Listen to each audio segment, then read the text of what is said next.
श्री लाडली जो महाराज की जय हो। श्री वृंदावन बिहारी लाल की जय हो। आइए आज की कथा में प्रवेश करते हैं। आज का जो प्रश्न था, कल कौन सी कथा सुनाई गई, आज कोई प्रश्न नहीं पूछा जाएगा, क्योंकि जो भी सवाल आने वाले हैं वो बीच में आने वाले हैं। 6 दिनों से आपने क्या कथा श्रवण की है वो आज की कथा में अवश्य पता चलेगा। तो आज ये बिल्कुल नहीं पूछूंगी कि कल कौन सी कथा सुनाई गई थी। आज की कथा में प्रवेश करते हैं। यहाँ पर एक बानासुर नामक राक्षस का प्राकट्य होता है। बानासुर था तो राक्षस, बुद्धि की कमी थी, मूर्ख था, लेकिन बाबा भोलेनाथ का परम भक्त, यानी प्रतिदिन बाबा भोलेनाथ का श्रृंगार किया करता। पूजा पाठ नहीं, केवल बाबा की शिवलिंग को सजाना, उनका श्रृंगार करना, ऐसे ही केवल बाबा के श्रृंगार में लीन रहता था। एक दिन संतों की नजर बानासुर पर पड़ी। संत कहते हैं, बानासुर ऐसे जीवन भर श्रृंगार करते रहोगे लेकिन बाबा दर्शन नहीं देंगे, क्योंकि उसके लिए तुम्हें तपस्या करनी होगी। बिना तपस्या के बाबा दर्शन देने नहीं आएंगे। बानासुर कहता है, संत जन क्षमा करिए, पर हूँ तो मैं जाति का राक्षस, मेरे पास बुद्धि है नहीं, ना मैं मंत्र जानता हूँ ना तपस्या करने जानता हूँ, आखिरकार बाबा को प्रसन्न कैसे करूँ।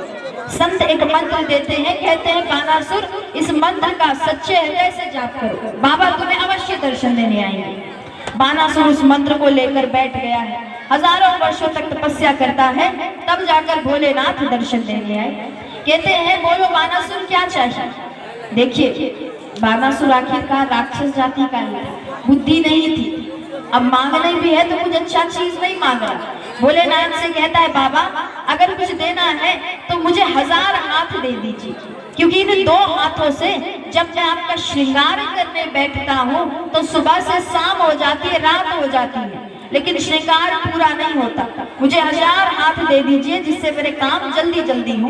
भोलेनाथ कहते हैं, तथास्तु। अब 1000 हाथ मिलते ही बानासुर बड़ा प्रसन्न हो गया। लेकिन देखिए, कोई भी चीज नई नई जब तक रहती है तभी तक अच्छी लगती है, जब वो पुरानी होती जाती है तो फिर उसका महत्व खत्म हो जाता है, फिर वो उतनी अच्छी नहीं लगती। पहले नई नई शुरुआत में तो बानासुर को 1000 हाथ बड़े अच्छे लगे, लेकिन जैसे जैसे पुराने होते गए अब बानासुर को वो 1000 हाथ बहुत भारी लग रहे हैं। 1-2 हाथ तो है नहीं, पूरे 1000 हाथ है। अब इतने भारी हो गए हाथ की हाथ उठाए ही नहीं जा रहे। बानासुर तपस्या पर बैठा, हजारों वर्षों तक फिर तपस्या करता है। बाबा दर्शन देने आते हैं, कहते मांगो बानासुर, इस बार क्या चाहिए। बानासुर कहता है, प्रभु इस बार कुछ चाहिए नहीं, आपने जो ये 1000 हाथ दिए हैं ना, ये 1000 हाथ आप वापस ले लीजिए, मुझे ये हाथ बड़े भारी लगते हैं, आपके ये हाथ नहीं चाहिए। भोलेनाथ कहते हैं, बानासुर मुख से निकली हुई आशीर्वाद वापस नहीं ली जा सकती। अब तुम्हें ये 1000 हाथ मिल गए हैं, तुम्हें ये वापस नहीं ले सकता, लेकिन क्योंकि तुम कह रहे हो तुम्हें इस 1000 हाथों से कष्ट हो रहा है, तो इसकी निवृत्ति के लिए एक उपाय बताता हूँ। जब भगवान विष्णु धरती पर श्री कृष्ण अवतार में लीला करने आएंगे, तब श्री कृष्ण तुम्हारे इस 1000 हाथों का संहार करेंगे, इस 1000 हाथों का उद्धार करेंगे। बानासुर कहता है, चलिए प्रभु आपकी बात मंजूर है, लेकिन मुझे एक शर्त रखिए कि जब श्री कृष्ण मुझसे युद्ध करने आएंगे तो आप मेरी ओर से लड़ेंगे, आप मेरी ओर से युद्ध करेंगे। भोले बाबा कहते ठीक है, तब देखी जाएगी। बाबा अंतर ध्यान हो गए। इधर वर्ष बीतते गए, हजारों वर्ष बाद बानासुर की एक पुत्री होती है जिनका नाम था उषा। बानासुर की एक बेटी थी जिनका नाम था उषा। एक रात्रि उषा गलती से सपने में भगवान श्री कृष्ण के पौत्र, यानी श्री कृष्ण के एक पोते थे अभिमन्यु, उनको सपने में देख लेती। कौन? बानासुर की पुत्री उषा। केवल एक झलक सपने में देखती है कि उषा को अनिरुद्ध से प्रेम हो गया। अब मन में विचार है कि विवाह करूं तो अनिरुद्ध से ही करूं। अपनी ये बात अपनी एक राक्षसनी मित्र को बताती है, सहेली को बताती है। सहेली ठहरी थोड़ी उल्टी दिमाग की, अपने मित्र की सहायता के लिए आकाश मार्ग से यानी आसमान से उड़ के गई है। श्री कृष्ण में महल में जाकर अनिरुद्ध को अगवा कर लेती है, यानी जो दूल्हा बनने वाले थे, जिनको वो पति रूप में उषा चाहती थी, अनिरुद्ध को अगवा करके बानासुर अपने राज्य में, बानासुर के राज्य में ले आई। अब श्री कृष्ण के विचार करिए, उनकी कितनी पत्नियां थी श्री कृष्ण की? 14,108 इतनी पत्नी है, इतने सारे पुत्र हैं, इतने सारे पौत्र हैं यानी पोते हैं, उसमें से एक तो गायब हो जाएगा तो कुछ पता चलेगा। श्री कृष्ण को अभी तक कुछ पता है नहीं कि अनिरुद्ध गायब है। नारद जी का आगमन हुआ श्री कृष्ण के महल में। नारद जी कहते हैं प्रभु सब कुशल मंगल तो है। कन्हैया बोलते हैं नारद जी सब कुशल मंगल है, बस यही कुछ दिनों से अनिरुद्ध दिखाई नहीं देता। नारद जी कहते हैं प्रभु अनिरुद्ध रहे तब तो दिखाई दे। अरे उषा की सहेली ने उसे अगवा कर रखा है, बंदी बना कर रखा है, अनिरुद्ध आपके महल में है रहे तब तो आपको दिखाई दे। श्री कृष्ण को सारी बातें पता चली तो अपनी सेना को साथ लिए बानासुर के राज्य में पहुंचे। बानासुर के राज्य में पहुंचे। बानासुर और श्री कृष्ण दोनों के बीच युद्ध चल रहा है। युद्ध के दौरान जैसा कि बाबा भोलेनाथ की इच्छा थी, आज्ञा थी, एक एक करके श्री कृष्ण बानासुर के सारे हाथों को काटने लगे। अंत में जब केवल 2 हाथ बचते हैं तब जाकर भोलेनाथ का प्राकट्य हुआ है। बाबा कहते हैं प्रभु बानासुर कोई बुरा व्यक्ति नहीं है, बुरा राक्षस नहीं है, आप इसके 2 हाथों को बख्श दीजिए, आप इसका वध मत करिए, इसके प्राणों को बख्श दीजिए। भोलेनाथ के कहने पर श्री कृष्ण बानासुर को छोड़ देते हैं। कहते हैं बानासुर एक बार अगर खबर भिजवा देते तो मैं बाराती के साथ पहुंच जाता, मुझे इस विवाह से कोई आपत्ति नहीं, लेकिन तुम भी ठहरे राक्षस, उल्टे सीधे कार्य करोगे, सही कार्य करोगे नहीं। अब श्री कृष्ण अपने पोते का विवाह कराते हैं बानासुर की पुत्री उषा से। अपने पौत्र और पौत्र वधू यानी पोते और पोते की पत्नी दोनों को साथ लिए श्री कृष्ण महल पधारे हैं। इधर धीरे धीरे समय बीता। अगर आपको याद हो तो कल मैंने जरासंध राक्षस का वर्णन किया था, याद है? जरासंध कौन थे कहिए, कौन थे जरासंध बताइए, आप ही ने कथा सुनी है ना? जरासंध कंस के ससुर थे। अब इधर जरासंध का उत्पात बढ़ता जा रहा था, यानी इनके पापों का घड़ा भर चुका था। श्री कृष्ण इंतजार में थे कि अब मौका ढूंढा जाए जरासंध का वध करने का। तभी भी श्री कृष्ण को इधर 5 पांडवों का बुलावा आता है। 5 पांडव को जान रहे हैं, पांडवों के बारे में जानते हैं। 5 पांडव थे, युधिष्ठिर, अर्जुन, भीम, नकुल और सहदेव राजा पांडु के पुत्र थे। महाभारत के युद्ध में इन दोनों के बीच, पांडवों और कौरवों के बीच महाभारत की युद्ध हुई थी। तो 5 पांडव अपनी एक सुंदर नगरी बसाते हैं जिसका नाम था इंद्रप्रस्थ। उस नगरी में यज्ञ का आयोजन करवाते हैं जिसमें उन्होंने श्री कृष्ण को भी निमंत्रण दिया है। श्री कृष्ण 5 पांडवों के नगरी इंद्रप्रस्थ नगरी पहुंचे। अब भगवान को लगा कि इधर जरासंध का उत्पात बढ़ता जा रहा है, पांडव भी मिल ही गए हैं, क्योंकि ना साथ में मिलकर जरासंध का वध कर दिया जाए छल कपट से। तो श्री कृष्ण सहित 5 पांडव साधु का वेश धारण करते हैं, यानी संत का रूप बनाया है और जरासंध के महल पहुंचे। देखिए जरासंध में लाख बुराई थी, एक भी अच्छाई थी नहीं, लाखों बुराई थी। केवल इतनी सी बात थी, इतनी सी अच्छाई उसके अंदर थी कि वो दान खूब किया करता, यानी दान में कभी कमी नहीं। प्रतिदिन स्नान ध्यान करके खूब दान, अपना सारा राज्य लुटाने को तैयार है, इतना बड़ा दानी। श्री कृष्ण इसी चीज का फायदा उठाकर संत का वेश धारण करते हैं। 5 पांडव संत का वेश धारण करते हैं और जरासंध के महल पहुंचे। जरासंध उन्हें प्रणाम करता है, कहता है मानिए संत जन क्या चाहिए। श्री कृष्ण बोले सुनो जरासंध, हम बड़े ही संतोषी संत हैं, ऐसे ही जैसे तैसे कुछ नहीं ले लेंगे। पहले हाथ में जल लेकर ये संकल्प करो कि हम जो भी मांगेंगे वो तुम हमें दोगे। जरासंध कहता है कि प्रभु आपको जो मांगना है मांगिए, संकोच मत करिए। अगर आप मुझसे दान स्वरूप मेरा आधा राज्य भी मांगते हैं ना तो मैं देने को तैयार हूँ। मैं बिल्कुल भी इधर उधर अपने बात से डगमगाने वाला नहीं, आपको जो मांगना है मांगिए। लेकिन श्री कृष्ण कहते नहीं, बिना संकल्प के हम कुछ लेंगे नहीं। जरासंध कहता है मैं संकल्प करूंगा नहीं, आपको जो मांगना है मांगिए। और श्री कृष्ण कह रहे हैं बिना संकल्प के हम कुछ लेंगे नहीं। दोनों के बीच बहस चल ही रही थी कि बीच में अर्जुन को क्रोध आ गया। 5 पांडवों में से भाई जो थे, अर्जुन को क्रोध आता है। अर्जुन कहते हैं जरासंध तुमसे जितना कहा जाए तुम उतना कार्य करो। देखिए बात ज्यादा बड़ी नहीं कही गई, छोटी सी बात कहता है कि तुमसे जितना कहा जाए तुम उतना कार्य करो।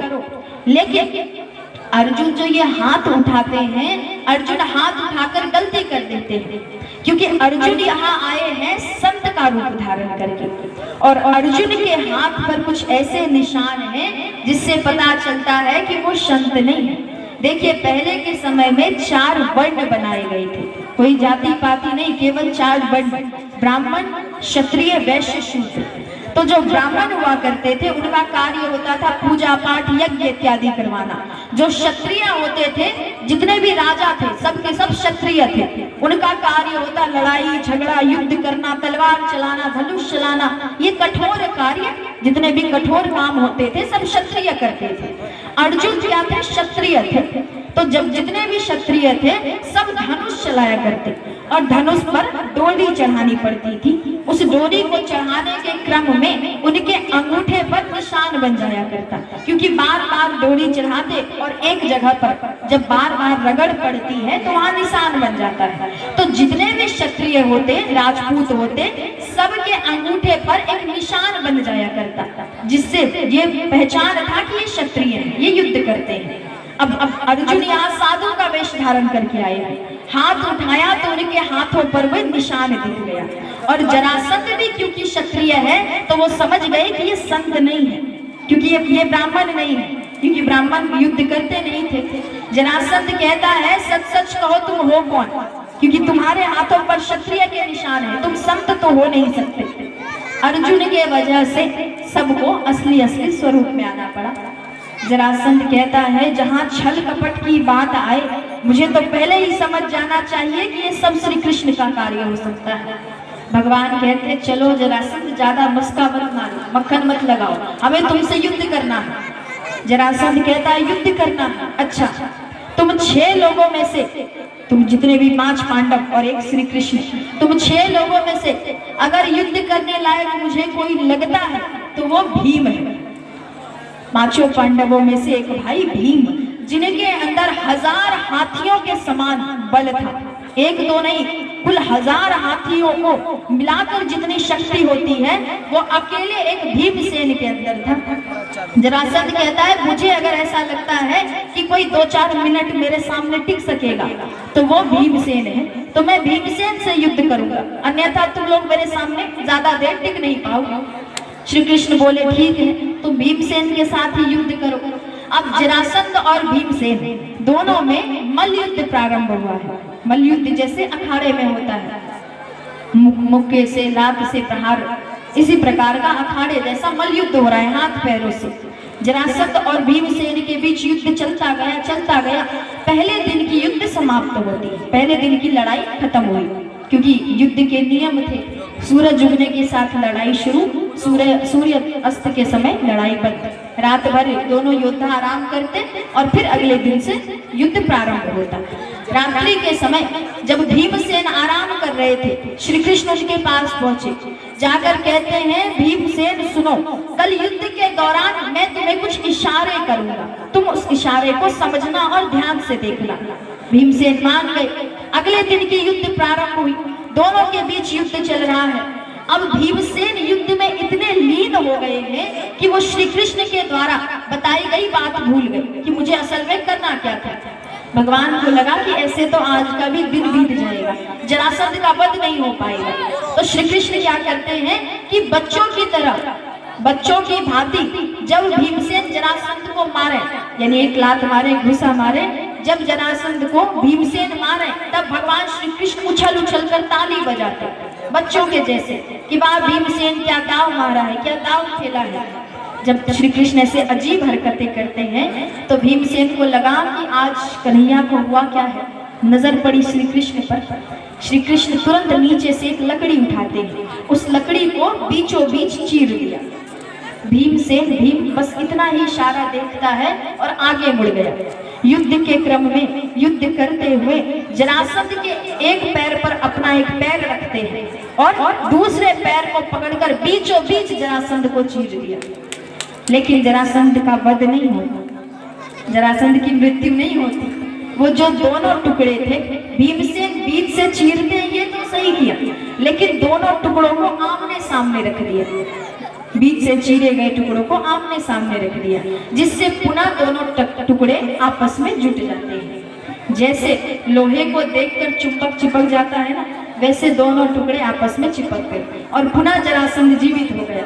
अब ऐसा दृश्य देखकर भीमसेन बड़े चिंतित हो गए। कृष्ण जी की ओर देखते हैं कि श्री कृष्ण तुम्हारे कहे अनुसार मैंने किया, लेकिन जरासंध का तो वध हो नहीं रहा। भगवान मन में सोचते हैं, भीम अगर पहले ही पूरा इशारा देख लेते तो दोबारा मेहनत नहीं करनी पड़ती। भगवान फिर से एक लकड़ी उठाते हैं, उन दोनों लकड़ी को बीच से चीरते हैं और दोनों लकड़ी के टुकड़ों को उल्टी दिशा में फेंका, यानी एक टुकड़े को दाईं ओर एक टुकड़े को बाईं ओर फेंका है। इस बार भीमसेन पूरी बात समझ गए। फिर से युद्ध प्रारंभ हुआ, लड़ते गए। जरासंध के एक पैर पर पैर रखा, दूसरे पैर को पकड़कर बीच से चीरा है और इस बार एक टुकड़े को बाईं ओर एक टुकड़े को दाईं ओर फेंका, यानी दोनों टुकड़े सामने नहीं आने दिए, क्योंकि जब भी वो दोनों टुकड़े आमने सामने आएंगे वो चिपक जाएंगे, जुट जाएंगे, जिससे पुनः जरासंध जीवित हो जाएगा। जरासंध को और कहीं से नहीं मारा जा सकता था, केवल उनके बीच का भाग ही कमजोर था। ऐसा इसलिए क्योंकि एक बृहदत्त नामक राजा थे जिनकी 2 रानियां थी, फिर भी एक भी संतान नहीं। वो राजा संत के पास गए, बड़ी अर्चना करते हैं तो संत उन्हें एक फल निकाल कर देते हैं, कहते हैं इसे ले जाकर अपनी पत्नी को खिला देना। अब संत को ये बात पता नहीं थी कि राजन की 2 पत्नियां हैं, तो वो एक ही फल देते हैं। अब उस फल को लेकर राजा पहुंचे, दोनों रानियां एक फल को देखती हैं तो बीच से काटकर आधा आधा ग्रहण कर लिया। दोनों रानी गर्भवती हुई। जैसे जैसे समय बीता, अब बारी आई बच्चे को जन्म देने की। दोनों बच्चे को तो जन्म देती हैं, लेकिन बड़े विचित्र प्रकार का बच्चा हुआ, यानी एक रानी को आधा बच्चा होता है, दूसरी रानी को आधा बच्चा होता है, क्योंकि दोनों ने आधे आधे फल खाए थे, पूरा फल तो खाया नहीं था। तो आधा बच्चा एक से जन्म लेता है, आधा बच्चा एक से जन्म लेता है। जब बृहदत्त राजा ये दृश्य देखते हैं तो बड़े भयभीत हो गए। उन्हें लगा कि ये बात अगर मेरी प्रजाओं में फैल गई तो मेरी बड़ी बदनामी हो जाएगी, प्रजा घबरा जाएगी। तो रातों रात उन दोनों टुकड़े बच्चे को बृहदत्त जंगल में फेंकवा देते हैं। उसी जंगल में एक जरा नामक राक्षसनी रहती थी। आप है लखन शाह के द्वारा 105 रुपये का सहयोग, गुप्त दान राशि 50 रुपया, राज पब्लिक स्कूल गौतम कुमार राय। लखन शाह के द्वारा 105 रुपया और 10 केजी चावल भी भेंट में आया हुआ है। राज पब्लिक स्कूल गौतम कुमार राय पथरटा के द्वारा 101, भूषण कुमार भगत पथरटा के द्वारा 101, उत्तम कुमार मुखिया जी के द्वारा 101 का सहयोग है। सभी दानदाता का भंडार बना रहा है। प्रेम से बोलिए सामने सरकार की। राधे श्री राधे। प्रेम से बोलिए श्री राधा रानी सरकार की जय हो, श्री बांके बिहारी लाल की जय हो। अब जिस जंगल में राजा अपने दोनों बच्चे को, एक बच्चे के दोनों टुकड़े को फेंकवाते हैं, उसी जंगल में एक जरा नामक राक्षसनी रहती थी, जिसे बच्चे का दोनों टुकड़ा मिला, आधा आधा दोनों टुकड़ा मिलता है। वो जरा नामक राक्षसनी मंत्रों के द्वारा उस दोनों टुकड़े का संध करती है, यानी जोड़ती है, जिससे उस बच्चे का नाम जरासंध पड़ा, क्योंकि जरा नामक राक्षसनी उनका संध करती है, जोड़ती है, जिससे उनका नाम जरासंध पड़ता है। और जरासंध को और कहीं से नहीं मारा जा सकता था, केवल बीच का ही भाग कमजोर था। अब श्री कृष्ण के चालाकी के हिसाब से भीमसेन के बल के मुताबिक जरासंध का वध होता है। श्री कृष्ण पहुंचे तो थे पांडवों के उस यज्ञ में, लेकिन अचानक श्री कृष्ण को कुछ काम आ गया, उस यज्ञ में वो ठहर ना सके। उस इंद्रप्रस्थ नगरी का जो यज्ञ था, उस यज्ञ में ठहर ना सके। भगवान पुनः द्वारिका नगरी लौट गए। इधर 5 पांडवों ने अपनी उस इंद्रप्रस्थ नगरी में एक बड़ा ही सुंदर मायावी महल बनाया है। मायावी इसलिए बड़ा ही चमत्कारी महल था। महल के अंदर जिस जगह पर पानी होती वहां सूखा सा दिखाई देता, जहां सूखा होता वहां पानी सा जान पड़ता था। इस प्रकार का जादुई महल था। अब पांडव उस महल में जब यज्ञ का आयोजन रखवाते हैं तो अपने चचेरे भाई कौरवों को भी बुलाया है। 100 के 100 कौरव पधारे हैं, शकुनी मामा पधारे हैं, उनके जो चाचा हैं धृतराष्ट्र जी वो पधारे हैं, सब के सब उस महल को देखने आए हैं, सुंदर महल को। कौरव 100 भाई थे, उनमें से जो सबसे बड़ा भाई था जिसका नाम था दुर्योधन। दुर्योधन उस महल को बड़ी गौर से देख रहा था। महल बड़ा सुंदर था, चारों ओर महल के भ्रमण कर रहा था। अब दुर्योधन को समझ आया नहीं, क्योंकि वो जादुई महल थी, मायावी महल थी, जिस कारण उन्हें कुछ समझ नहीं आता। अचानक दुर्योधन का पैर फिसला और वो वहीं पर गिर जाते हैं। उसी के बगल से रास्ते से द्रौपदी मैया गुजर रही थी। द्रौपदी मैया है पांचों पांडवों की एक पत्नी, एक ही पत्नी है पांचों पांडव की, द्रौपदी मैया। द्रौपदी मैया की नजर जब दुर्योधन पर पड़ी है तो हंसते हुए मैया कह देती हैं कि अंधे का पुत्र अंधा, क्योंकि जो दुर्योधन थे उनके पिताजी जो धृतराष्ट्र थे वो जन्म से ही नेत्रहीन थे, यानी उनके पास आंख नहीं थी। तो द्रौपदी मैया विनोद के भाव से दुर्योधन से कह देती है कि अंधे का पुत्र अंधा। अब ये बात दुर्योधन को बहुत बुरी लग गई। क्रोधित होकर दुर्योधन अपने मामा के पास पहुंचा है, जिनका नाम है शकुनी। जाकर शकुनी मामा को सारी बात बताई।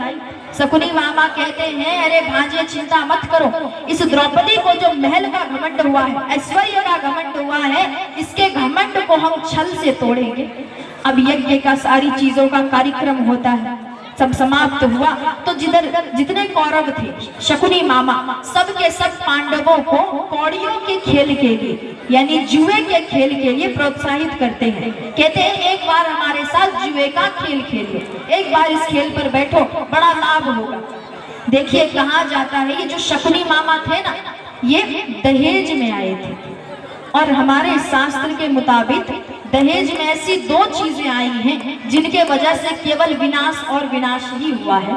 एक रामायण में कैकेयी मैया के साथ आई थी मंथरा, जानते हैं, जिनके मंथरा के भड़कावे पर आकर ही कैकेयी मैया ने अपने 2 वचन मांगे थे, जिस कारण कैकेयी मैया को बहुत कुछ खोना पड़ा। उनके पति की मृत्यु हो गई, बहुत से दुख झेलने पड़े। मंथरा के कारण ही इतनी बड़ी रामायण की रचना हो गई, एक तरह से देखा जाए तो। ये भी आई थी दहेज में मिली हुई। और दूसरे इधर जो दुर्योधन है, इनके शकुनी मामा, ये भी दहेज में ही आए थे, और उन्हीं शकुनी मामा के चलते ही इतनी बड़ी महाभारत की युद्ध हुई। शकुनी मामा के चलते ही कौरवों के वंश का विनाश हुआ था। तो ये 2 चीज दहेज में मिले गए थे, जो कि बड़े हानिकारक बताए गए। शकुनी मामा पांडवों को बड़ी प्रोत्साहित करते हैं। सो पांडव भी अब जुए के खेल पे बैठ चुके हैं। एक और कौरव है, एक और पांडव है।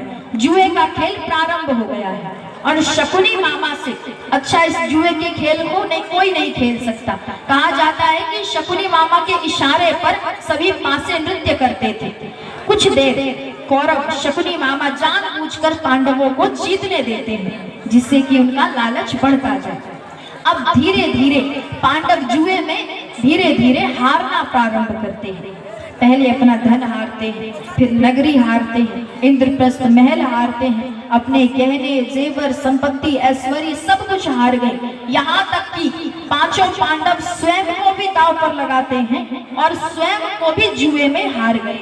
यानी अब पांचों पांडव जितने कौरव हैं उनके गुलाम बन चुके हैं, उनके सेवक बन गए हैं। पांडव कहते हैं, क्षमा करिएगा मामा श्री शकुनी मामा, अब तो खेल समाप्त हो गया, क्योंकि दांव पर लगाने के लिए कुछ बचा नहीं है। दांव पे लगाने को कुछ बचता तब तो खेल आगे बढ़ाई जाती, लेकिन अब हमारे पास कुछ नहीं है, तो ये खेल यही समाप्त होता है। शकुनी मामा कहते हैं, पांडव अभी भी तुम्हारे पास एक ऐसी चीज है जो तुम दांव पर लगा सकते हो, तुम द्रौपदी को दांव पर लगाओ। और अगर मैं तुम्हें ये आश्वासन देता हूँ, अगर तुम इस दांव को जीत गए तो मैंने तुमसे जितनी भी चीज छीनी है, तुम्हारे ये महल गहने जेवर संपत्ति, इस एक दांव के लिए मैं तुम्हें सर्वस्व वापस कर दूंगा, तुम्हारा सब कुछ तुम्हें वापस कर दूंगा, ये अंतिम दांव खेलो। पांडवों को लालच आ गया, उन्हें लगा कहीं अगर ये दांव हम जीत गए तो हमने जितनी चीजें हारी है सब हमें वापस मिल जाएगी। पांडव शकुनी मामा के भड़कावे में आ गए और बिना द्रौपदी मैया से पूछे, उनकी अनुमति के बगैर ही पांडव द्रौपदी मैया को जुए में दांव पर लगाते हैं, और संयोगवश वो दांव भी हार गए। यानी अब द्रौपदी मैया भी कौरवों की सेविका हो गई है। कौरवों में से जो दुर्योधन थे, जिन्हें पहले से द्रौपदी मैया पर बड़ा क्रोध था। दुर्योधन अपने छोटे भाई दुशासन से कहते हैं, जाओ दुशासन, जाकर द्रौपदी के बाल पकड़कर, केश को पकड़कर खींचते हुए उसे सभा में लाकर पटको। उसे बड़ा घमंड हो गया, उसका सारा अभिमान आज यही टूट जाएगा। दुशासन गए हैं, द्रौपदी मैया के बालों को पकड़ा है और उन्हें घसीटते हुए सभा में ले जा रहे हैं। द्रौपदी मैया बार बार विनती करती है, बार बार क्षमा मांग रही है, कहती है दुशासन छोड़ दो, अभी मैं इस अवस्था में नहीं कि सभा में जा सकूं। सभा में बहुत से वृद्ध लोग हैं, मेरे बहुत से बड़े लोग हैं, भीष्म पितामह है, धृतराष्ट्र है, द्रोणाचार्य है, कृपाचार्य है, बहुत से गुरुजन हैं, और मैं अभी इस अवस्था में नहीं कि सब गुरुजनों के सामने जा सकूं, सप्त जनों के, बड़े लोगों के सामने जा सकूं। द्रौपदी मैया बार बार समझाती हैं, लेकिन दुशासन उनकी एक बात नहीं मानता। उनके बाल को पकड़कर खींचते हुए लाकर बीच सभा में पटका है। अब दुर्योधन कहता है, दुशासन, क्योंकि द्रौपदी मेरी सेविका है, दासी है, दासी का कोई मान या सम्मान नहीं होता। दुशासन एक काम करो, इसकी साड़ी को पकड़कर खींचो और इसे बीच सभा में वस्त्रहीन कर दो, बिना वस्त्रों के इसे बीच सभा में खड़ा कर दो। दुशासन उनकी बात मानता है और अब द्रौपदी मैया की साड़ी पकड़कर खींच रहा है। द्रौपदी मैया दोनों हाथों से अपने साड़ी को पकड़े हुए सभी से पुकार कर रही है, जितने सभा में लोग हैं सभी से प्रश्न करती है कि हे द्रोणाचार्य, कृपाचार्य, भीष्म पितामह, एक बात बताइए, क्या मैं कोई वस्तु हूँ, क्या मैं कोई सामान हूँ जो मेरी बिना अनुमति के, बिना मेरी इच्छा के मुझे जुए पर दांव में लगा दिया गया? जब द्रौपदी मैया धर्म पूर्वक प्रश्न कर रही है, कोई जवाब नहीं देता, सभी अपने अपने सिर को नीचे झुकाकर बस चुपचाप तमाशा देख रहे हैं, कोई कुछ नहीं बोलता। द्रौपदी मैया की साड़ी खींची जा रही है। जब बड़ी क्रोधित हो गई, अंत में जाकर द्रौपदी मैया कहती है, अरे मुझे तो लगा